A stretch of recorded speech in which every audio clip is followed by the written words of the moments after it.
حضور احمد مجتبی محمد مصطفیٰ ارواحنا فدا صلی اللہ تعالی علیہ وآلہ وصحبہ وبارک وسلم کی بارگاہ بے کس پناہ میں جس طریقے سے پڑھاؤں بلند آواز سے میرے ساتھ مل کر پڑھیں الصلاۃ والسلام علیک یا رسول اللہ۔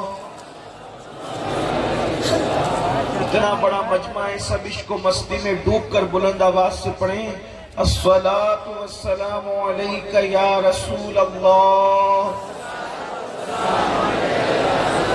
الصلاۃ والسلام علیک یا نبی اللہ، الصلاۃ والسلام علیک یا حبیب اللہ، وعلی آلک و اصحابک یا نور اللہ، صلی اللہ تعالی علیہ وسلم۔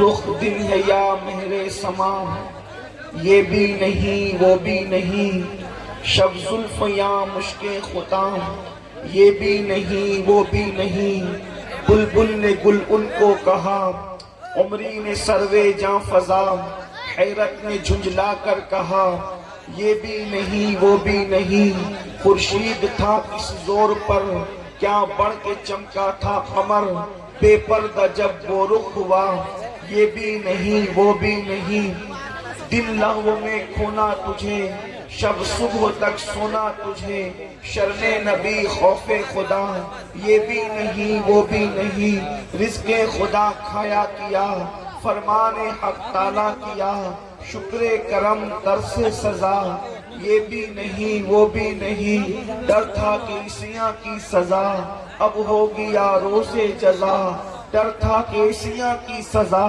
اب ہوگی یا روز جزا، دی ان کی رحمت نے صدا، یہ بھی نہیں وہ بھی نہیں، ہے بلبل رنگی رضا یا طوطی نغمہ سرا، ہے بلبل رنگی رضا یا طوطی نغمہ سرا، حق یہ کہ واصف ہے تیرا، یہ بھی نہیں وہ بھی نہیں۔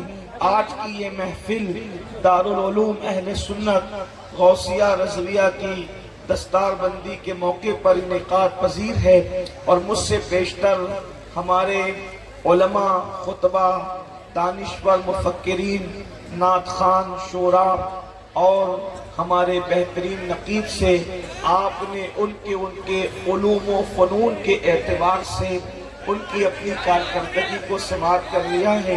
اللہ تبارک و تعالیٰ سب کی خدمات جلیلہ کو اپنی بارگاہ میں قبول فرمائے اور سب کو اس کا بہتر صلہ عطا فرمائے۔ اب سب بڑے بڑوں کے بعد ایک بہت چھوٹے گلے پڑے کی باری ہے، اور تھوڑا سا دل کا درد لے کر آپ کے درمیان فقیر قادری حاضر ہے۔ اسی مناسبت سے قرآن مقدس کی آیہ کریمہ کے ایک حصے کی تلاوت کرنے کا شرف حاصل کیا ہے۔ اللہ تبارک و تعالیٰ اس کے متعلق مجھے حق کہنے اور آپ تمامی خواتین و حضرات کو حق سن کر اس پر عمل کرنے اور اسے عام کرنے کی توفیق عطا فرمائے۔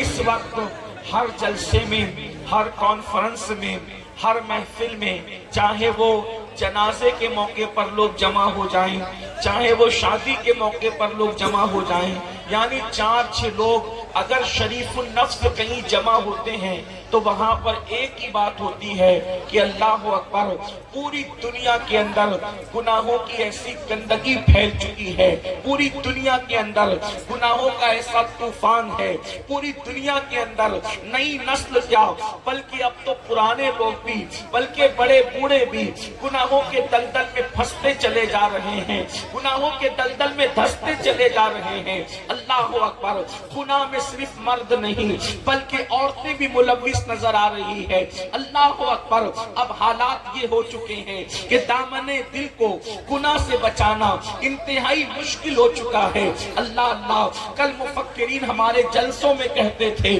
کہ گناہ ہمارے دروازوں پہ دستک دے رہے ہیں، لیکن اگر آج کا کوئی مفکر یہ کہے کہ گناہ ہمارے دروازوں پہ دستک دے رہے ہیں تو یہ بات مانی نہیں جائے گی، اس لیے کہ کل دستک دے رہے تھے دروازوں پر، اب تو گناہ ہمارے گھروں کے اندر داخل ہو چکے ہیں، اب تو گناہ ہمارے شبستانوں میں داخل ہو چکے ہیں، اب تو گناہ ہمارے دبستانوں میں داخل ہو چکے ہیں، اب تو ہم گناہ ڈائننگ روم سے لے کر کچن روم تک، بیڈ روم تک گناہ داخل ہو چکے ہیں. پہلے لوگ گھر کے باہر نکلتے تھے تو گناہ کرتے تھے، اب تو گھر خود گناہوں کا اڈا بن چکا ہے. ہاں ہاں اللہ اکبر. شریفوں کے گھر میں بھی زنا کی نحوست ہے، دینداروں کے گھر میں بھی زنا کی نحوست ہے. آپ کہیں گے وہ کیسے؟ میں کہتا ہوں جو زنا کرتے ہیں وہ تو کرتے ہی ہیں، وہ تو گندگی میں ڈوبے ہی ہیں، لیکن اللہ اللہ جن کے دامن شرافت کی دنیا قسمیں کھانے کی بات کرتی ہے ان کے گھروں میں بھی فلموں کی شکل میں زنا ہے. اللہ اکبر. سیریلوں کی شکل میں زنا دیکھا اور دکھایا جا رہا ہے. اگرچہ کر نہیں رہے ہیں لیکن دیکھنے میں تو ملوث ہے. اور کہنے والوں نے کہا ہے کہ زنا جتنا کرنا برا ہے اتنا ہی دیکھنا برا بھی ہے. اللہ اکبر. اس طریقے سے شراب کی بوتلیں گھروں کی فریج میں رکھی ہوئی ہے، جوا عام ہو رہا ہے. گھروں کے نرم نرم گدوں پہ لیٹ کر کے جنگلی رمی کے نام پر اور دیگر ناموں پر لوگ جوا کھیل رہے ہیں. راتوں رات کروڑ پتی بننے کے چکر میں لوگ جوا کھیل رہے ہیں. اللہ اکبر. گویا کہ قیامت کی جن نشانیوں کا تذکرہ اللہ کے حبیب غیب دا نبی صلی اللہ علیہ وآلہ وسلم نے فرمایا تھا، آج وہ سب کچھ ہم اپنی نگاہوں سے دیکھ رہے ہیں. مثال کے طور پر فرمایا تھا عورتیں کپڑے پہن کر بھی ننگی رہے گی. دیکھنے والے دیکھ سکتے ہیں، مشاہدہ کرنے والے کر سکتے ہیں. جس وقت میرے آقا نے فرمایا عورتیں کپڑے پہن کر ننگی رہے گی، صحابہ کو حیرت ہوئی تھی، یا رسول اللہ ہمارے ماں باپ آپ پہ قربان، کوئی کپڑے پہن کر ننگا کیسے رہ سکتا ہے؟ تو میرے آقا علیہ الصلوۃ والتسلیم نے فرمایا تھا کپڑے اتنے باریک پتلے پتلے تنگ اور چست پہنے جائیں گے کہ اللہ اکبر کپڑے پہننے کے بعد بھی بدن نظر آئے گا. اللہ اللہ. آپ دیکھیں اللہ اکبر. آج قوم کی بیٹی جب دکان پر کپڑا خریدنے جاتی ہے تو یہ کہتی ہے فلاں اداکارہ نے فلاں سیریل کے اندر جو کپڑے پہنے تھے ذرا وہ کپڑے نکال کر کے دکھاؤ. اللہ اکبر. قوم کی بیٹیوں کو سیدہ فاطمہ کے لباس سے دلچسپی نہ رہی بلکہ قوم کی بیٹیوں کو اب سیریل کی اداکارہ کے لباس سے دلچسپی ہے. اللہ اکبر. فرمایا تھا میرے آقا صلی اللہ علیہ وآلہ وسلم نے کہ اللہ اکبر گھر گھر زناکاری عام ہو جائے گی، گھر گھر میوزک عام ہو جائے گی، گھر گھر سے گانے اور غزلوں کی آواز آئے گی. میرے آقا علیہ الصلوۃ والتسلیم نے فرمایا مسجدیں ویران ہوگی. میرے آقا علیہ الصلوۃ والتسلیم نے فرمایا قرآن کو مزین کیا جائے گا لیکن دین کا صرف نام رہ جائے گا. میرے آقا علیہ الصلوۃ والتسلیم نے فرمایا اسی مجمع میں آپ دیکھ سکتے قیامت کی نشانیوں میں سے ایک نشانی اللہ کے رسول علیہ السلام نے فرمایا لوگ دین سننے کے لیے جمع ہوں گے لیکن لوگ دین پر عمل کرنے کے لیے جمع نہیں ہوں گے.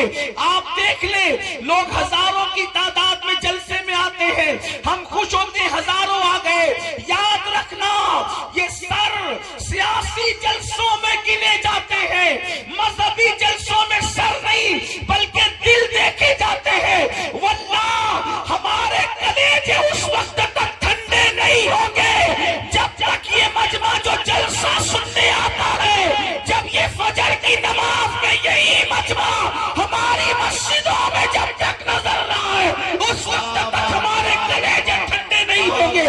دین سننے کے لیے تو آ رہے ہو، دین پر عمل کرنے کے لیے کہا۔ اللہ اکبر، پتا چلا گناہ عام ہو رہے ہیں، گناہ کی نوسط عام ہو رہی ہے۔ اب اس پر کنٹرول کرنے کے لیے ہر شریف النفس انسان سوچتا ہے قوم کو گناہ سے بچایا کیسے جائے۔ دیکھیے بد نظری عام ہے، بے نمازی پن عام ہے، زنا کے اڈے عام ہے، شراب کے اڈوں پر بھیڑ ہے، جوؤں کے اڈوں پر بھیڑ ہے، عورتوں پر ظلم ہو رہا ہے، بچوں کے حقوق ادا نہیں ہو رہے ہیں، شوہر بیوی کی حق تلفی کر رہا ہے، بیوی شوہر کی حق تلفی کر رہی ہے، یہاں تک کہ شادی شدہ لوگ بھی ایک دوسرے کے ساتھ ناجائز اور حرام تعلقات پیدا کر رہے ہیں۔ شادی شدہ عورتیں بھی اللہ اکبر سب نہیں لیکن کچھ کسی نہ کسی کا ہاتھ پکڑتی نظر آ رہی ہے، شادی شدہ مرد بھی ناجائز تعلقات قائم کرتے نظر آ رہے ہیں۔ ان حالات میں ایک شریف النفس انسان سوچتا ہے آخر ان گناہوں کا سدباب کیسے کیا جائے، گناہوں سے کیسے روکا جائے، گناہوں پہ بند کیسے باندھا جائے۔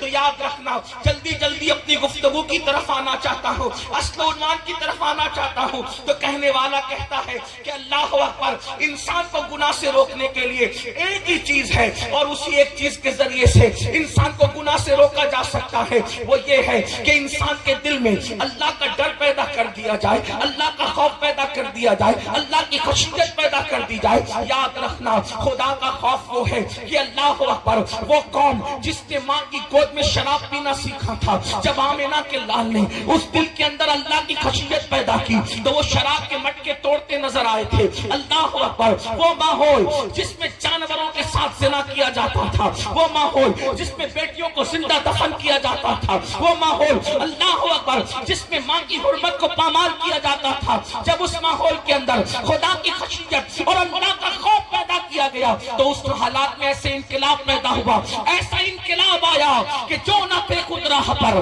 اوروں کے ہادی بن گئے۔ کیا نظر تھی جس نے مردوں کو مسیحا کر دیا۔ اللہ اکبر، نمک اور کافور میں فرق نہ کرنے والے آسمان ہدایت کے تارے بن گئے۔ وجہ کیا تھی؟ خدا کی خشیت، اللہ کا خوف۔ اللہ دیکھ رہا ہے۔ اس تصور کے ساتھ اللہ کے رسول علیہ السلام نے لوگوں کو زندگی گزارنے کا شعور عطا فرمایا۔ پتا چلا اللہ کا خوف جس دل میں پیدا ہوتا ہے، خدا کی خشیت جن کے دلوں کے اندر پیدا ہوتی ہے، وہ انسان گناہ چھوڑ دیتا ہے۔ جب دل میں اللہ کا خوف پیدا ہوگا انسان ناپ تول میں کمی نہیں کرے گا۔ جب دل میں اللہ کا خوف پیدا ہوگا تو اللہ سے ڈرنے والا کسی پر بد نظری اور بد نگاہی نہیں کرے گا، اس لیے کہ اس کو معلوم ہوگا کہ اللہ اکبر، میرے رب کا فرمان ہے کہ جو آنکھیں پاپ کی نظر سے کسی عورت کو دیکھتی ہے ان آنکھوں کے اندر جہنم کی آگ کی سلاخیں ڈالی جائے گی۔ تو ایک انسان سوچتا ہے جب میری آنکھیں اللہ اکبر، تیری آنکھیں چھوٹا سا تنکا برداشت کرنے کے لیے تیار نہیں، میری آنکھیں چھوٹا سا کنکر برداشت کرنے کے لیے تیار نہیں، حتیٰ کہ اگر گھر میں خاتون پیاز کاٹ رہی ہو تو پیاز کے ننھے ننھے ذرات جب کسی آنکھ کے اندر جاتے ہیں تو وہ ننھے سے ذرات آنکھ ہماری برداشت نہیں کر پاتی، لیکن سچے سچے رسول نے فرمایا، صادق و مصدوق صلی اللہ علیہ وآلہ وسلم نے فرمایا کہ جن مردوں نے دنیا میں عورتوں کو پاپ کی نظر سے دیکھا ہوگا ان کی آنکھوں میں آگ کی سلاخیں ڈالی جائے گی، ان کی آنکھوں میں آگ بھری جائے گی۔ اپنی قوم کے جوانوں سے پوچھنا چاہتا ہوں، اپنی جوانی پر غرور کر کے خدا کے عذاب کو چیلنج کرنے والوں، اپنی جوانی پہ گھمنڈ کر کے خدا کے عذاب کو دعوت دینے والوں، خدا کے غضب کو دعوت دینے والوں، اپنی کمزوری تو دیکھو۔ ننھا سا تنکا اپنے گھر کا اڑ کر کے اگر آنکھوں میں آئے تو ہماری آنکھ اس کو برداشت نہیں کر سکتی، پیاس کے ننھے ننھے ذرات ہماری آنکھ اس کو برداشت نہیں کر سکتی، وہ پیاس کہ کتنی کھا کے ہضم کر گئے اس کا حساب ہمارے پاس نہیں ہے، اس کا ذرات برداشت نہیں کر سکتی۔ تو دنیا کی آگ سے 70 درجہ زیادہ جو جہنم کی آگ ہے، جب اس کی سلاخیں کسی عورت کو پاپ کی نظر سے دیکھنے کی بنیاد پر آنکھوں میں ڈالی جائے گی، اس وقت ہمارا کیا بنے گا، اس وقت ہمارا انجام کیا ہوگا۔ یاد رکھنا، اگر یہ بات کوئی مولوی کہہ دیتے تو لوگ کہتے مولوی لوگوں کی تو عادت ہے ڈرانے کی، اگر کوئی سیاسی لیڈر کہتا تو لوگ اس کا مذاق اڑا سکتے تھے، مگر واللہ یہ مولوی نے نہیں بلکہ مولا نے فرمایا ہے، مالک کو مولا نے فرمایا ہے، مالک کے حبیب نے فرمایا ہے، غیب کا نبی نے فرمایا ہے، مصطفیٰ جان رحمت نے فرمایا ہے، اور ساتھ نے فرمایا جس نے اپنی زبان سے اپنی طبیعت کے مطابق کبھی کلام نہیں کیا بلکہ ان کی شان یہ ہے وَمَا يَنْطِقُ عَنِ الْهَوَىٰ إِنْ هُوَ إِلَّا وَحْيٌ يُوحَىٰ، وہ اپنی مرضی سے نہیں بولتے، زبان ان کی ہوتی ہے، کلام خداوند قدوس کا ہوتا ہے۔ اللہ اکبر، وہ رسول فرما رہے ہیں، وہ شفیع المذنبین فرما رہے ہیں، وہ امت کے غمگسار فرما رہے ہیں۔ اللہ اکبر، اب تھوڑا یہاں تصور کرو میرے آقا علیہ الصلوۃ والتسلیم کے دیوانوں، میری قوم کے جوانوں، تھوڑا تصور کرو، تھوڑا غور کرو۔ لوگ کہتے ہیں مسلمان خود غرض ہو گیا، میں کہتا ہوں اللہ کرے مسلمان خود غرض ہو جائے۔ میں کہتا ہوں مسلمان سیلفش تو ہو جائے، کیونکہ خود غرض اس کو کہتے ہیں جو اپنا صرف سوچتا ہے، کسی اور کا نہیں سوچتا۔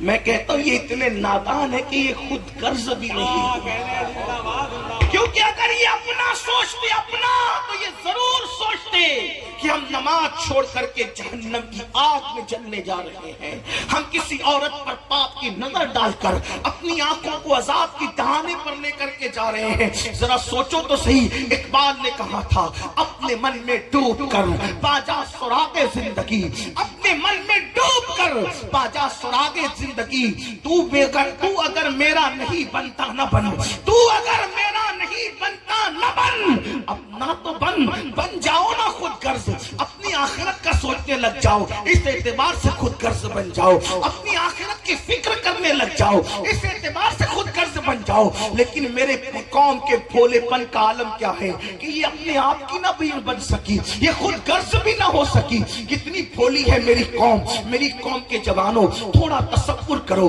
تھوڑا غور کرو۔ آقا کیا فرما رہے ہیں؟ کسی عورت پر پاپ کی نظر ڈالی تو آنکھوں میں آگ کی سلاخیں ڈالی جائے گی۔ اب آپ سے پوچھتا ہوں، یعنی عورت نے دوپٹہ اوڑھ رکھا تھا، عورت نے پورے کپڑے پہن رکھے تھے، اور تم نے اس کو پاپ کی نظر سے دیکھا تو آنکھوں میں آگ کی سلاخیں ڈالی جائے گی۔ اور جو ہیروئن کو ننگا ناچتے ہوئے فلموں میں دیکھتے ہیں ان پر عذاب کا عالم کیا ہوگا؟ اللہ اکبر۔ جو ہیرو اور ہیروئن کا زنا دیکھتے ہیں، اللہ اکبر، آج سب سے زیادہ سپر ہٹ فلم وہ ہوتی ہے اللہ اللہ جس کے اندر گندے مناظر جتنے زیادہ ہوتے ہیں۔ پوچھنا چاہتا ہوں، آئے عاشقان رسول، ابھی یہاں اگر کوئی مقرر کہتے قبر میں رسول اللہ کا دیدار ہوگا، میدان محشر میں رسول اللہ کا دیدار ہوگا، تو پوری مجلس ناروں سے گونج جائے گی۔ لیکن ایک سوال کرتا ہوں، کیا ہمت لائے ہو آپ دنیا کے اندر جن آنکھوں سے زنا کے مناظر دیکھ رہے ہو، جن آنکھوں سے رات کے 3 بجے تک گدوں پر لیٹ کر، نرم نرم گدوں پہ لیٹ کر ہیرو ہیروئن کا زنا دیکھ رہے ہو، انہی آنکھوں سے رسول اللہ کو دیکھو گے، انہی آنکھوں سے آقا کا دیدار کرو گے، اور کیسے کرو گے؟ اللہ اکبر، شرم نہیں آتی؟ سوچتے نہیں؟ یاد رکھنا خدا بند قدوس کی غیرت کا یہ عالم ہے، جن آنکھوں نے پاپ دیکھا ہوگا خدا ان آنکھوں کو محبوب کا دیدار نصیب نہیں فرمائے گا۔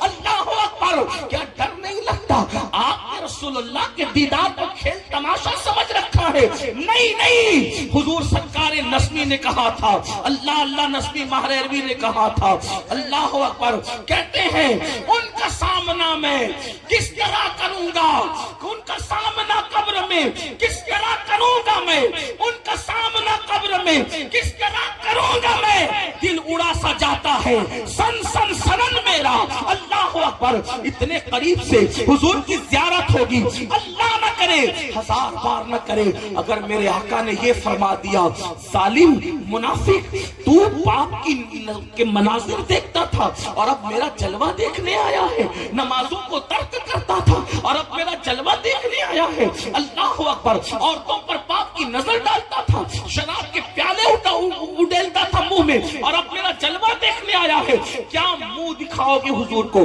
آقا کی بارگاہ میں کیا منہ لے کر کے جاؤ گے؟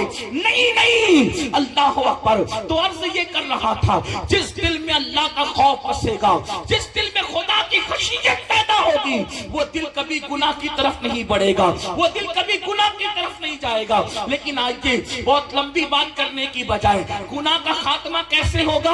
خوف خدا کی وجہ سے۔ اور خوف خدا کیسے پیدا ہوگا؟ یہ خوف خدا کسی دکان سے خریدنے کی چیز نہیں، یہ خوف خدا کہیں سے حاصل کرنے کی چیز نہیں۔ اللہ کا خوف آتا کیسے ہے؟ اللہ کی خشیت آتی کیسے ہے؟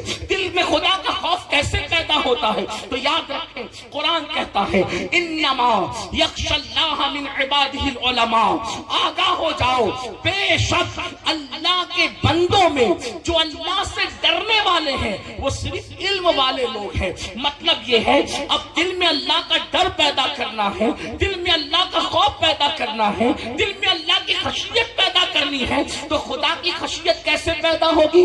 علم دین کی برکت سے۔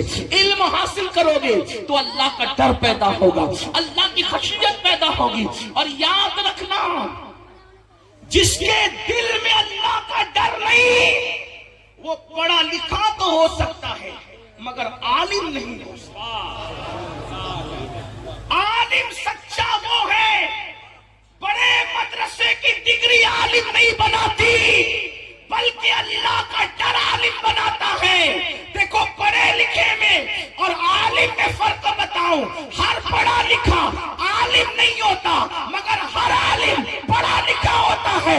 اشرف علی کے پاس علم تھا، پڑھا لکھا تھا مگر اللہ کا خوف نہیں تھا، تو نبی کی گستاخی کر گیا۔ اور میرے امام اعلیٰ حضرت کے پاس علم کے ساتھ اللہ کی خشیت بھی تھی، تو وہ بڑا بھائی لکھ رہا ہے اور یہ خدا کی خشیت کی وجہ سے کہتے ہیں سرور کہو کہ مالک و مولا کہوں تجھے، باغ خلیل کا گل زیبا کہوں تجھے، ہرما نصیب ہوں تجھے امید کے کہوں، جانے مراد جانے تمنا کہوں تجھے۔ یہ آپ کہیں گے خدا کی خشیت کی کیا بات ہے؟ میں کہتا ہوں خدا خود فرماتا ہے وَمَن يُعَظِّمْ شَعَائِرَ اللَّهِ فَإِنَّهَا مِن تَقْوَى الْقُلُوبِ، جو اللہ کی نشانیوں کی تعظیم کرتے ہیں وہ دلوں کی خشیت کی وجہ سے کرتے ہیں۔ تو حضور سے بڑھ کر کے اللہ کی کوئی نشانی ہو نہیں سکتی۔ سب سے بڑی خدا کی نشانی مصطفیٰ جان رحمت کی ذات ہے۔ تو جتنا نبی کا ادب کرے گا وہ اتنا زیادہ اللہ سے ڈرنے والا ہوگا۔ اس لیے یاد رکھنا خدا کی خشیت کے لیے علم کی ضرورت ہے، علم ہونا لازمی ہے۔ میرے آقا صلی اللہ علیہ وسلم کے پیارے دیوانوں، تو خدا کا خوف آتا ہے علم کی وجہ سے۔ آج ہماری قوم علم سے کوسوں دور ہے۔ اللہ اکبر، علماء کا مذاق اڑاتے ہیں بڑی معذرت کے ساتھ۔ آج کل تو لوگ کہتے ہیں یہ دو کوڑی کے مولویوں کو کیا سمجھتے ہیں۔ اللہ اکبر، جواب دیں جواب دیں۔ اللہ اکبر، زندہ باد زندہ باد۔ آج کل کچھ لوگ کہتے ہیں یہ دو کوڑی کے مولویوں کو کیا سمجھتا ہے۔ میں کہتا ہوں سنو، جسے دو کوڑی کا مولوی کہتے ہو، اگر یہ مولوی نے خطبہ نکاح پڑھ کے آپ کی امی اور آپ کے ابا کے درمیان ایجاب و قبول نہ کرایا ہوتا تو آپ کی امی جان کہلانے کے قابل نہ ہوتی۔ یہ احسان ہے مولویوں کا کہ جو ہمارے ماں باپ کا نکاح پڑھا ہے وہ مولوی ہے، جو ہمارے کان میں اذان دے وہ مولوی ہے، ہمارے مرنے کے بعد ہماری نماز جنازہ پڑھائے مولوی ہے، اور ہم اس کی بے عزتی کرتے ہیں، ان کی توہین کرتے ہیں، ان کی بے ادبی کرتے ہیں۔ فرمایا گیا علماء کی توہین کرنے والا، صحیح العقیدہ علماء کی توہین کرنے والا جب مرے گا تو مرتے وقت اس کی زبان پہ کلمہ جاری نہیں ہوگا۔ یاد رکھو، یہاں تک لکھا گیا ہے فتاوی رضویہ شریف میں امام اہل سنت نے لکھا علماء کے گستاخ کا حال یہ ہے کہ مرتے وقت تو ڈر ہے کہ اس کا خاتمہ کفر پر ہو سکتا ہے۔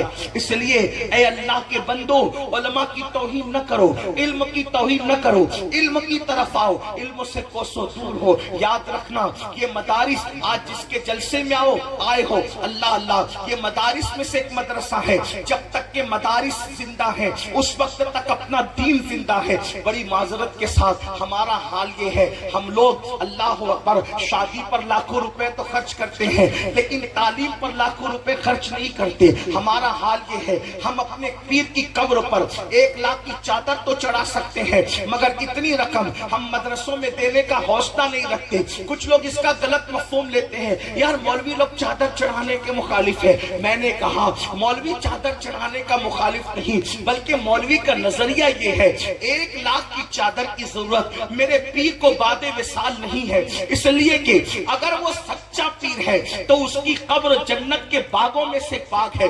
خدا نے اس کو جنت کا وہ حلہ پہنا دیا ہے کہ اب میری چادر کی 1 لاکھ کی چادر کی اس کو ضرورت نہیں ہے. میں یہ نہیں کہتا نہ چڑھاؤ, چڑھاؤ لیکن 100 روپے کی چڑھا دو, 1000 کی چڑھا دو. 99,000 روپے جو ہے اپنے مرشد کے نام سے کسی مدرسے میں دے دو, تعلیم کے نام پہ دے دو. کوئی بیوہ کا بچہ اگر اسکول میں فیس نہیں بھر سکتا اس کے لیے لگا دو, کوئی کالج نہیں جا سکتا اس کے لیے لگا دو. یاد رکھنا, ہم جس طرح دینی تعلیم کی تائید کرتے ہیں اور آپ کو ترغیب دیتے ہیں, اسی طرح دنیاوی تعلیم کے لیے بھی کہتے ہیں اپنے بچوں کو ڈاکٹر بناؤ, انجینئر بناؤ, IAS بناؤ, IPS بناؤ. آپ اپنے بچوں کو آگے بڑھاؤ, اس لیے کہ یاد رکھنا علم کے اصل وارث تم ہو. مصطفیٰ جان رحمت کے کلمہ پڑھنے والوں, علم کے اصل حقدار تم ہو. علم تمہاری میراث ہے, حکمت تمہاری میراث ہے. لیکن افسوس آج میری قوم کا حال یہ ہے, غربت کا بہانہ لے کر لوگ علم سے کوسوں دور جا رہے ہیں.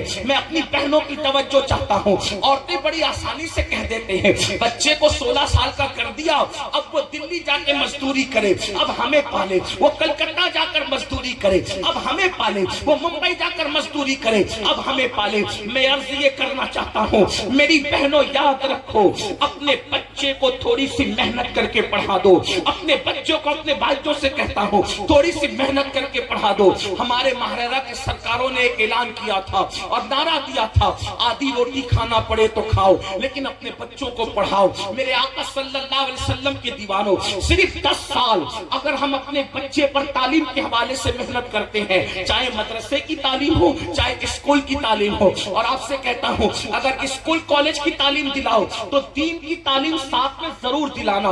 اس کی وجہ یہ ہے کہ اصل علم جو ہے وہ علم دین ہے. اگر علم دین کے ساتھ دنیاوی تعلیم دلاؤ گے تو بچہ تمہارا وفادار رہ جائے گا, ورنہ ممکن نہیں ہے. اس کو اچھی طرح یاد رکھنا, اپنے بچوں کو کچھ بھی بناؤ مگر پہلے ان کو مسلمان بناؤ, ان کو عاشق رسول بناؤ, ان کو دیندار بناؤ, ان کو کلمے کا صحیح جو ہے وہ کی معرفت عطا کرو. اللہ اکبر. یہ کیا ہو گیا آج کل پیسے کی لالچ میں چھوٹے چھوٹے بچوں کو ہم مزدوری پہ لگا دیتے ہیں. میں آپ سے عرض کرنا چاہتا ہوں, آپ کہتے ہیں مولانا پیسے نہیں پڑھانے کے لیے, جتنا گٹکا کھا کے تھوک دیتے ہو, جتنا سگریٹ پی کر کے ہواؤں میں اڑا دیتے ہو, اللہ اکبر, جتنا پان کھا کر کے تھوک دیتے ہو, اگر مسلمان اسی رقم کو بچا لے تو ہم اپنے بچوں کو پڑھا سکتے ہیں. یاد رکھنا, آپ کو بتاؤں میری ماؤں اور بہنوں کی خاص توجہ, اگر مائیں تہیا کر لے کہ میں اپنے بچے کو پڑھاؤں گی تو بہت کچھ وہ کر سکتی ہے. دستار بندی کا موقع ہے, مجھے ایک واقعہ یاد آ رہا ہے اپنی بہنوں کی اور آپ سب کی خاص توجہ. تھوڑی سی مشکل آتی ہے, تھوڑا سا وقت آتا ہے, تھوڑی سی تکلیف آتی ہے, لیکن اگر ہم محبت سے کام لیں اور اپنے بچوں کو پڑھائیں تو ہمارا بچہ قیامت تک ہمارے نام کو زندہ کرنے والا بن سکتا ہے. حضرت سیدنا محبوب الہی خواجہ نظام الدین اولیاء کا نام تو سبھی نے سنا ہوگا, شاید ہی کوئی سنی کا بچہ ہو جس کے کانوں میں سلطان الاولیاء, شیخ المشائخ, شیخ الاسلام والمسلمین حضرت خواجہ نظام الدین اولیاء کا نام نہ ہو. جانتے ہیں خواجہ نظام الدین اولیاء, اللہ اکبر, چھوٹی سی عمر ہے, ان کی والدہ بیوہ ہو گئی اور آپ یتیم ہو گئے. تو جانتے ہیں کیا ہے حالات یہ تھے, گھر میں فاقہ رہتا تھا, گھر میں کئی کئی دن تک کھانے کو نہیں رہتا تھا. نظام الدین اولیاء فرماتے ہیں میرا بچپنا تھا جب ہمارے گھر میں فاقہ ہوتا تھا تو میری امی جو رابعۃ العصر تھی وہ یہ نہیں کہتی تھی کہ بیٹا آج فاقہ ہے. میری ماں یہ نہیں کہتی تھی, دیکھو بچوں کی تربیت مائیں کیسے کرتی تھی, میری ماں یہ نہیں کہتی تھی کہ آج فاقہ ہے, بلکہ میری ماں کہتی تھی بیٹا آج ہم اللہ کے مہمان ہیں. جب امی کہتی تھی آج ہم اللہ کے مہمان ہیں تو میں سمجھ جاتا تھا آج گھر میں فاقہ کرنا ہوگا. بلکہ کئی دن تک ماں کے جملے میرے کانوں میں رس کھولتے تھے کہ ماں کہتی تھی آج ہم اللہ کے مہمان ہیں, مطلب فاقہ کرنا ہے, آج ہم اللہ کے کے مہمان ہیں، آج فاقہ کرنا ہے. فرماتے ہیں کئی دن تک جب مسلسل گھر میں کھانا پکتا تو میں امی سے کہتا امی اب تم کب کہو گی کہ آج ہم اللہ کے مہمان ہیں؟ اس لیے کہ مجھے کھا کر کے وہ سکون نہیں ملتا جو یہ جملہ سن کر کے سکون ملتا ہے کہ آج ہم اللہ کے مہمان ہیں. جانتے ہیں اللہ اکبر، جب قدوری تک کے حضرت محبوب الہی کو ان کے استاد نے پڑھا دیا تو اس دور کے حساب سے استاد نے کہا بیٹا اب تمہیں تمہاری دستار کرنی ہوگی، تمہاری دستار کرنی ہوگی، اس لیے کہ میں تمہیں جتنا پڑھا سکتا تھا پڑھا چکا، اب تمہاری دستار کرنی ہوگی. استاد سے پوچھا استاد یہ دستار کا پروگرام کیسے ہوگا؟ تو کہا تمہیں امامہ لانا پڑے گا اور جو علماء مشائخ آئیں گے ان کی تمہیں دعوت کرنی پڑے گی. گھر گئے اور جا کے کہا امی استاد کہتے ہیں کہ دستار بندی کے موقع پر علماء مشائخ کی دعوت ہوگی اور ان کے ہاتھوں سے دستار باندھی جائے گی. تو ماں نے کہا کب ہوگی دستار؟ امی فلاں دن ہوگی. تو کہا تمہارے استاد سے مہلت لے لو بیٹا، اس لیے کہ ہمارے پاس دستار خریدنے کے لیے بھی پیسے نہیں ہے. تو میں ایک کام کروں گی، دن میں اپنا جو کام کرتی ہوں محنت مزدوری وہ کروں گی اور رات کے وقت ٹائم نکال کر تمہاری دستار اپنے ہاتھ سے بن لیا کروں گی اور تمہاری دستار اپنے ہاتھ سے بناؤں گی. اور پھر جو ہے استاد سے ٹائم لے لو. جب استاد نے یہ سنا تو کہا امی سے کہہ دینا دستار کا انتظام وہ کر لے، علماء مشائخ کی دعوت کا انتظام میں خود کر لوں گا. اور اس کے بعد ماں نے اپنے ہاتھوں سے چاند کی روشنی میں رات بھر جگ کر محبوب الہی کی دستار تیار کی. اور جب دستار تیار ہوئی اور آپ کے سر پہ باندھی گئی تو جب دستار بندھ رہی تھی تو باندھنے والے استاد کے قدم محبوب الہی نے چوما تو اس وقت ایک مجذوب وہاں موجود تھے.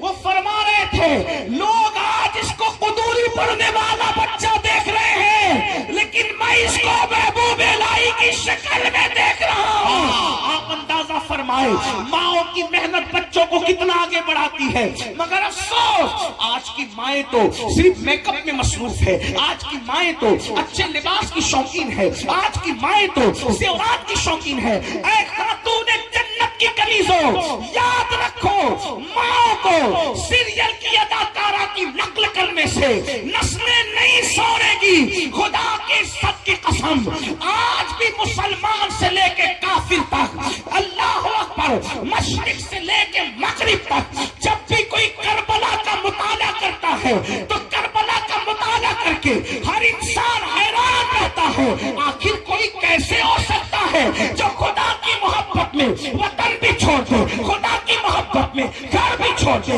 خدا کی محبت میں تکتے ہوئے ریگزار پہ آ جائے. علی اصغر جیسا 6 مہینے کا لال لٹا دے، علی اکبر جیسا 18 سال کا جوان لٹا دے، پورا کے پورا کمبا لٹا کر کے، پورا کمبا لٹا کر کے آخری میں سر سجدے میں رکھ کر یار سے کہے اب بتا کہ تو راضی ہے یا نہیں. ایسی قربانی دینے والا پشت زمین نے اور چشم فلک نے نہیں دیکھا.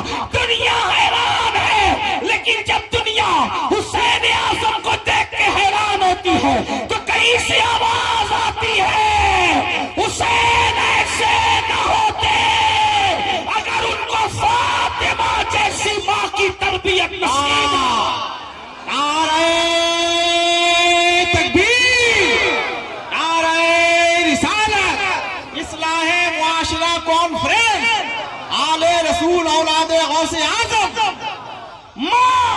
ماں کسی کو حسین بناتی ہے شہید کربلا، ماں کسی کو غوث اعظم بناتی ہے، ماں کسی کو غریب نواز بناتی ہے، ماں کسی کو محبوب الہی بناتی ہے، ماں کسی کو فرید الدین گنڈے شکر بناتی ہے. یہ ماں کا کردار ہے. ماں کسی کو سلطان العارفین بایزید بستامی بناتی ہے. آپ سے پوچھنا چاہتا ہوں یہ ماں کا کردار ہے. اللہ کسی کہنے والے نے کہا تھا آج بھی ہو سکتا ہے عیسیٰ سا بیٹا پیدا، لیکن میں اس میں تھوڑی ترمیم کرتا ہوں. ہم نبی کی مثلیت کے قائل نہیں ہیں، اس لیے کہتا ہوں آج بھی ہو سکتا ہے عیسیٰ کا پرتو پیدا، آج بھی ہو سکتا ہے عیسیٰ کا پرتو پیدا، ماں کی گود ہی ملتی نہیں مریم کی طرح۔ اگر آج بھی ماں کی گود مثل مریم ہو جائے تو لوگ عیسیٰ تو نہیں بلکہ پرتوے عیسیٰ بن کر پیدا ہوں گے۔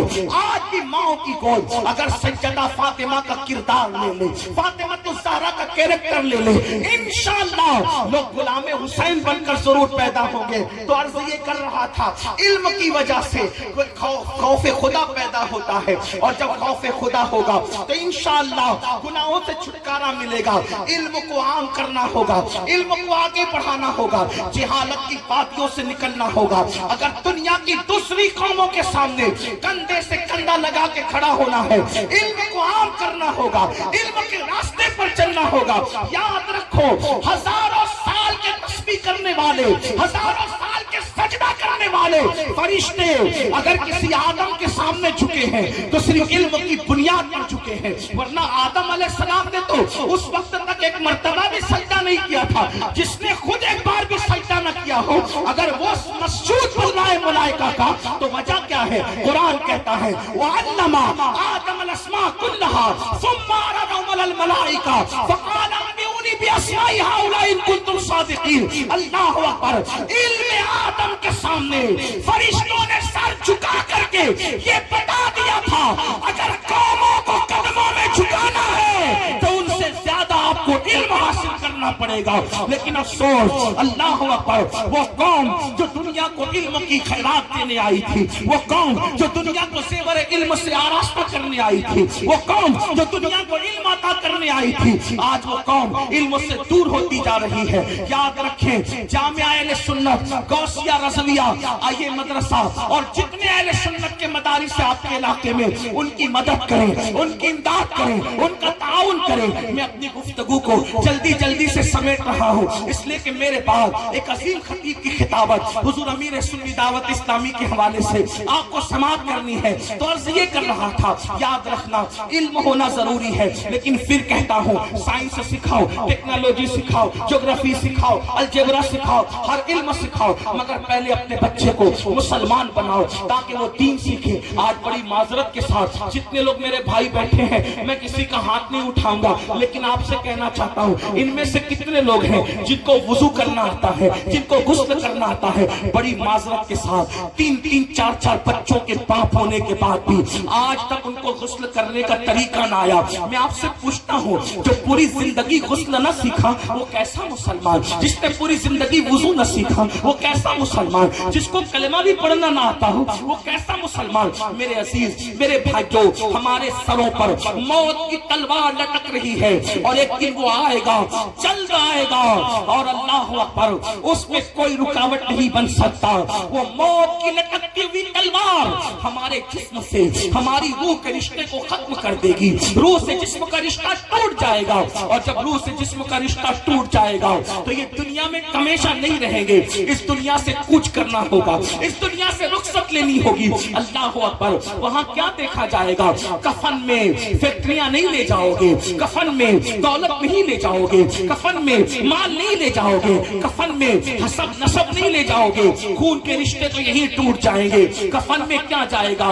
اللہ اکبر! قرآن کہتا ہے لا تنس نصیبک من الدنیا، اپنے نصیب کا دنیا سے مت بھول، دنیا سے اپنے نصیب کا مت بھول۔ تو دنیا سے کچھ نہیں لے جائے گا، یا تو کفن میں اپنا اچھا عمل لے جائے گا یا اپنا برا عمل لے جائے گا۔ اللہ اکبر! علم حاصل نہیں کرتے اس لیے ماں باپ کی حق کی ادائیگی نہیں کرتے، علم حاصل نہیں کرتے اس لیے بیوی کا حقوق کے حقوق نہیں جانتے، علم حاصل نہیں کرتے اس لیے شراب میں، جوئے میں اور الگ الگ جرائم کے اندر مبتلا ہے۔ آئیے آپ کو بتاؤں، اللہ اکبر، بہت سارے گناہوں کے اندر آج جو گناہ شباب پر ہے بہت تیزی کے ساتھ آگے بڑھ رہے ہیں، اور جن ہماری قوم کے 16 17 سال کے لڑکے جن گناہوں کے اندر مبتلا ہیں وہ 3 ہیں، اور یہ 3 گناہ بہت کثرت سے عام ہو رہے ہیں۔ نمبر 1، ناجائز تعلقات افیئر کے حوالے سے، نمبر 2 جوا، اور نمبر 3 شراب۔ یہ تو علم کی کمی ہے، لیکن یاد رکھنا علم کی کمی کوئی عذر نہیں ہے۔ میں نے آپ کو بتا دیا، اللہ اکبر، آج شاید ہی کوئی لڑکا ایسا ہوگا یا الا ماشاءاللہ کوئی بیٹی ایسی ہوگی، آپ برا نہیں مانے، سب کی بات نہیں کرتا، میں چند کی بات کرتا ہوں، لیکن حالات یہ ہیں جہاں تک میں اللہ پاک ضرورت ہے، خدا کرے میرے دل کا درد وہاں تک پہنچے، قوم کی بیٹیاں اللہ اجنبی لڑکوں سے بات کرے، نوجوان لڑکے اجنبی لڑکیوں سے بات کریں، اور پھر اس کو گرل فرینڈ کا نام کوئی دے دے، کوئی اس کو جو ہے وہ اللہ اکبر بوائے فرینڈ کا نام دے دے۔ اسلام میں اس کا کوئی تصور نہیں ہے۔ میرے عزیز بھائیوں، دین سیکھو تو دین آپ کو بتائے گا۔ چچا زاد بھائی سے، سگے چچا کے بیٹے سے بھی بالغ لڑکی کو پردہ کرنا ویسے ہی فرض ہے جیسے اجنبی مردوں سے پردہ کرنا فرض ہے۔ جو مذہب چچا زاد بھائی سے پردہ کرنے کا حکم دیتا ہو، جو مذہب مامو زاد بھائی سے پردہ کرنے کا حکم دیتا ہو، جو مذہب پھوپھی زاد بھائی سے پردہ کرنے کا حکم دیتا ہو، آخر اس مذہب کے ماننے والے کالج کے اندر کیسے فرینڈ بنانے لگے، اسکولوں کے اندر کیسے فرینڈ بنانے لگے، اور فیس بک پہ بیٹھ کے کیسے فرینڈ بنانے لگے۔ دنیا مجھے چاہے جو نام دے، میں اس کو گالی سننے کے لیے تیار ہوں، لیکن یہ ضرور کہوں گا، بیٹیوں کے ہاتھ میں تسبیح اور بیلن اچھا لگتا ہے، بیٹیوں کے ہاتھ میں اسمارٹ موبائل کی کوئی ضرورت نہیں ہے۔ اگر بچیاں گالیاں دے تو چاہے دے لے، لیکن میں اپنی قوم کے ذمہ داروں سے گزارش کرتا ہوں، بیٹی اگر 5 لاکھ کے زیور مانگے، بیوی اگر 5 لاکھ کے زیور مانگے، اس کو 5 لاکھ کا زیور لا کر کے دے دینا، 5 کی بجائے 10 لاکھ کا لا کر دے دینا اگر اللہ نے حیثیت دی ہے، لیکن 5,000 کا اسمارٹ موبائل لا کر کے مت دینا، اس لیے کہ آج گھروں میں بیٹھ کر کے جو ناجائز تعلقات کی وبا عام ہو رہی ہے، اس کا سب سے بڑا ذریعہ اسمارٹ فون ہے۔ بیٹیوں کو اسمارٹ فون نہ دو، اگر بہت زیادہ ضرورت ہے تو صرف فون پر بات کرنے کے لیے کوئی ہلکا فلکا سا ایسا ہو جس میں تصویریں نہ ہو، جس میں انٹرنیٹ نہ ہو، اس میں آبرو بچانے کا ذریعہ ہے۔ ورنہ یاد رکھو، آج فیس بک نے وہ دن دکھائے کہ شریف گھروں کی بیٹیاں بھی دوسروں کے ساتھ بھاگتی ہوئی نظر آئی ہے۔ اللہ اکبر، کیا طوفان انٹرنیٹ کے جنگل نے بپا کیا ہے، اس کا اندازہ شاید دیہات میں بیٹھے ہوئے لوگوں کو نہیں ہو سکتا۔ میرے آقا صلی اللہ علیہ وسلم کے دیوانوں، یاد رکھو، ہمارے یہاں بیٹی کی عزت کو بہت بلند مقام دیا گیا ہے۔ لوگ کہتے ہیں مسلمان بیٹی کی آزادی نہیں چاہتا، ہم کہتے ہیں بیٹی کی آزادی اس لیے چاہے تم، بھیڑیا یہ کہے کہ بکری کو تیرے کھوٹے سے کھول کے آزاد کر دے تاکہ میں اچھلوں آزادی کے نام پہ۔ سن لو، بکری کی بھی بھلائی اس میں ہے اور مالک کی بھی بھلائی اس میں ہے کہ جس کو کھوٹے پہ رکھنا چاہیے اس کو کھوٹے میں رکھے، جس کو گھر میں رکھنا چاہیے اس کو گھر میں رکھے، اور جس کو آزاد رکھنا چاہیے اس کو آزاد رکھے۔ آزاد کتے پھرا کرتے ہیں، پالتو شریف بکریاں نہیں پھرا کرتی۔ تو اسلام کسی بھی بکری کو کسی بھیڑیے کے حوالے کرنے کا قائل نہیں ہے۔ اگر پاپ کے بھیڑیے عورتوں کو پاپ کی نظر سے دیکھنے والے، عورتوں کو آزادی کے نام پر ننگا کر کے اپنی ہوس نکالنا چاہتے ہیں، تو ہم یہ کہنا چاہتے ہیں جو دانا دینا ہے دے دو، لیکن ہم اپنی بیٹیوں کو پردے میں رکھ کر بتائیں گے کہ بیٹیوں کو پردے میں رکھنا یہ ظلم نہیں ہے بلکہ بیٹی کی قیمتی ہونے کی علامت ہے۔ پردے میں رکھنے کا مطلب یہ نہیں، پردے میں رکھنے کا مطلب یہ نہیں کہ ظلم کر رہے ہیں۔ ہر پردے میں رکھی ہوئی چیز پہ ظلم نہیں ہوتا۔ دیکھو، سبزیاں روڈ پہ بکتی ہے لیکن سونا روڈ پہ نہیں بکتا بلکہ بڑے اہتمام سے بکتا ہے۔ وجہ کیا ہے؟ سبزی سستی ہوتی ہے، سونا قیمتی ہوتا ہے، ہیرا اس سے بھی زیادہ قیمتی ہوتا ہے۔ تو سونار کی دکان پہ ہیرا نہیں ملتا بلکہ اس کے لیے اور اہتمام ہوتا ہے۔ تو یاد رکھو، ہر قیمتی چیز چھپا کے رکھی جاتی ہے۔ مثال کے طور پہ میں اکثر اپنی بہنوں کو سمجھانے کے لیے کہتا ہوں، دیکھو ہمارے مذہب نے جس کو قیمتی سمجھا اس کو پردے میں رکھا، اور پردے میں دیکھ کے ہم سمجھ جاتے ہیں کہ یہ قیمتی ہے۔ مثال کے طور پہ دنیا میں کروڑوں قبریں موجود ہیں، بولو ہے کہ نہیں ہے؟ کروڑوں قبریں موجود ہیں، ایک تو نہیں، آپ کے جھارکھنڈ میں کروڑوں قبریں ہوگی، کروڑوں کی بات کرو، کروڑوں قبریں ہوگی ڈھونڈو گے تو، اللہ اکبر۔ لیکن دیکھ لو، ساری قبریں ننگی پڑی ہوئی ہیں، لیکن جب ہم کسی قبر پر گلاب پڑا ہوا دیکھتے ہیں اور اس کو چادر کے نیچے پردے میں دیکھتے ہیں، سمجھ جاتے ہیں کسی شرابی کی قبر نہیں ہوگی، کسی جواری کی نہیں ہوگی، کسی زانی کی نہیں ہوگی، بلکہ یہ قیمتی قبر ہے، اس لیے اس پہ کپڑا اور پردہ ڈال دیا گیا ہے، اس پہ گلاب ڈال دیا گیا ہے۔ اسی طرح دیکھو دنیا کی ساری مسجدیں بے پردہ ہے، لیکن جو مسجدوں میں سب سے افضل ترین مسجد ہے جسے کعبۃ اللہ شریف کہتے ہیں، اس کو گلاب میں ڈھک کر کے بتایا گیا ہے۔ اور مسجدیں الگ ہے، دلی کی جامع مسجد کی عزت الگ ہے، مگر وہ بے پردہ ہے، اور اللہ کے کعبے کی حرمت الگ ہے، اس لیے اس کو پردے میں کر دیا گیا ہے۔ پتا چلا ہر عزت کی چیز کو پردے میں کیا جاتا ہے۔ دیکھو دنیا میں کروڑوں کتابیں ہیں، ساری کتابیں بے پردہ پڑی ہوئی ہے، لیکن قرآن کو پردے میں رکھا جاتا ہے۔ جس کتاب کو ہم پردے میں دیکھتے سمجھ جاتے ہیں، بخاری نہیں ہوگی، مسلم نہیں ہوگی، ترمذی نہیں ہوگی، ابن ماجہ نہیں ہوگی، سائنس ٹیکنالوجی الجبرا کی کتابیں نہیں ہوگی، یقیناً یہ اللہ کا قرآن ہوگا، اسی لیے اس کو پردے میں رکھا گیا۔ ساری کتابیں عزت والی میں بے عزت نہیں کر رہا ہوں، لیکن سب عزت والی میں جو عزت والی سب سے زیادہ کتاب تھی اس کو پردے میں رکھا۔ پھر دیکھو انسان دو چیزوں کا مجموعہ ہے، ایک اس کا جسم ہے، ایک اس کی روح ہے۔ اللہ اکبر، روح انسان کی زندگی کا سر چشمہ ہے۔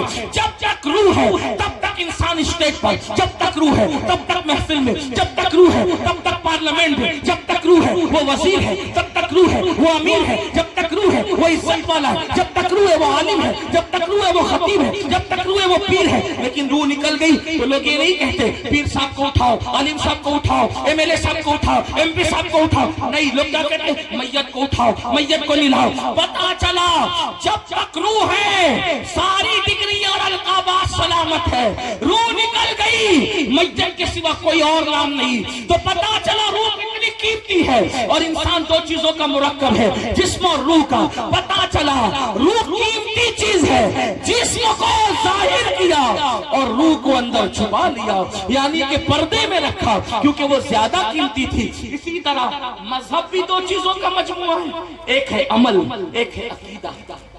عمل کے بغیر کوئی مسلمان ہو سکتا ہے، عقیدے کے بغیر مسلمان نہیں ہو سکتا، اس لیے عمل کو ظاہر رکھا اور عقیدے کو دل میں چھپا۔ تو ہر چیز جو بہت زیادہ اہم تھی اس کو پردے میں رکھا، بلکہ اب کہہ لیں کہ مخلوق کو بے پردہ کیا، اور مخلوق بنانے والا خالق خود اپنی شان کے مطابق پردے میں۔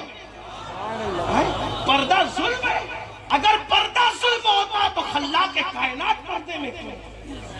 پردہ ظلم نہیں ہے، پردہ تو عزت والوں کی علامت ہے، پردہ تو وقار والوں کی علامت ہے۔ اس لیے عورتوں سے کہتے ہیں جو ظالم ٹی وی پر آ کر بھونکے کہ عورتوں پہ ظلم ہو رہا ہے پردے کی وجہ سے، ان سے کہو ظلم تمہارے یہاں ہو سکتا ہے، ہمارے یہاں عورت قیمتی، کتنی قیمتی ہے۔ ہمارے یہاں عورت کا دوسرا نام سیدہ فاطمہ ہے، ہمارے عورت کا دوسرا نام سیدہ زینب ہے، ہمارے عورت کا دوسرا نام عائشہ صدیقہ ہے، ہمارے عورت کا دوسرا نام خدیجہ الکبریٰ ہے۔ اور اگر سمیٹ لیں اس کو، عورت کا نام یا تو ماں ہے، عورت کا نام یا تو بہن ہے، عورت کا نام یا تو بیوی ہے، عورت کا نام یا تو بیٹی ہے۔ چار روپ ہے عورتوں کے، ماں ہے، بہن ہے، بیوی ہے یا بیٹی ہے۔ اب اندازہ فرمائے اگر وہ بیٹی ہے تو بیٹی کو رسول اللہ فرماتے ہیں جس کے گھر بیٹی پیدا ہوئی وہ خوشی کرے، وہ بیٹی اپنے باپ کے لیے جنت اور رحمت ہے۔ پتا چلا بیٹی بن کے پیدا ہوئی تو جنت اور رحمت، اور اگر جوان ہو گئی تو اللہ اکبر، جوان ہو کر شادی کر کے کسی کے گھر گئی تو آقا فرماتے ہیں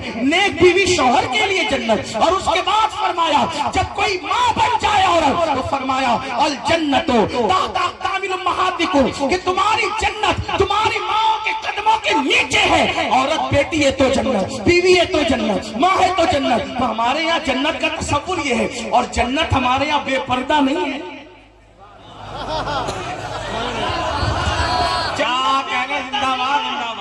جو جنت ہو وہ بے پردہ نہیں ہے، بلکہ جنت پردے میں ہے، اور اتنی پردے میں ہے کہ قرآن کہتا ہے سدرۃ المنتہا، وہ کہاں ہے؟ وہ سدرۃ المنتہا پر ہے جسے جنت کہتے ہیں، یعنی جنت کو 7 آسمانوں کے پردے میں،